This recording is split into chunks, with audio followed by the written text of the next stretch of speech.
What if wishes were horses? They say all beggars will ride. What if you could set achievable goals for 2026?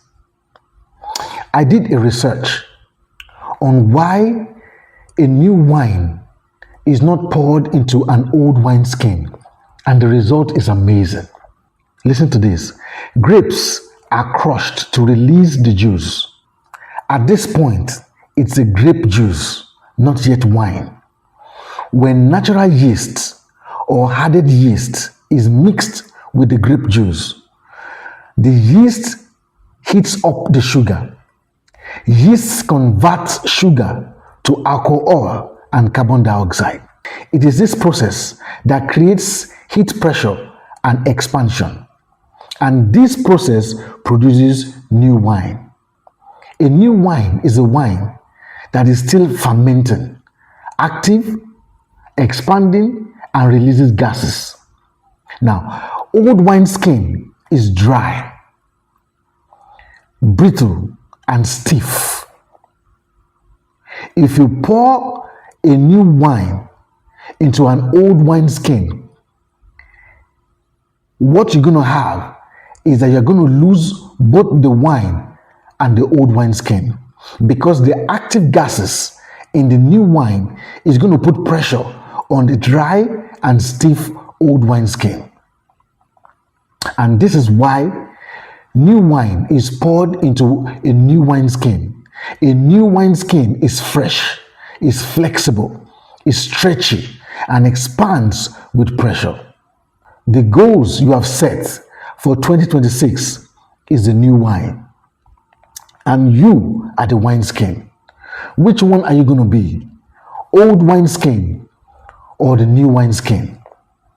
Any goal you set that does not influence your thoughts, actions, habits, and character is like pouring a new wine into an old wineskin.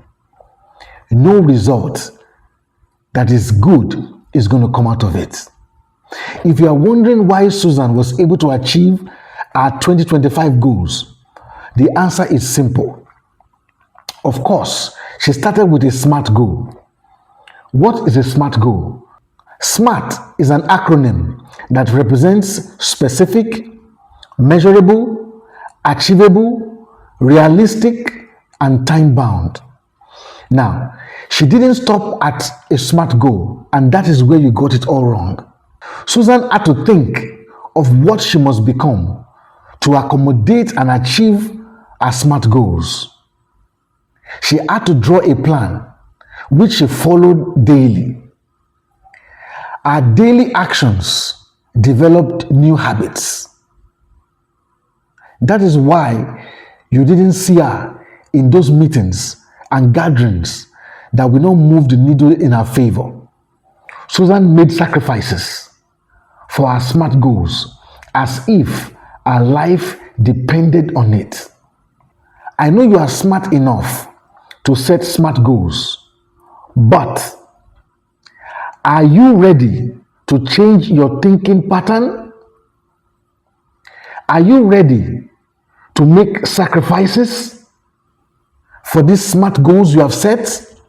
If not, it's as if you are pouring a new wine into an old wineskin, and the old wineskin is going to burst, and you're going to lose the wine and lose the old wineskin. It is better for you to change your mindset, become a new wineskin, so that you can achieve the goals you have set for 2026. I believe this message has blessed you. Until I see you again, keep focusing on the bright side of life.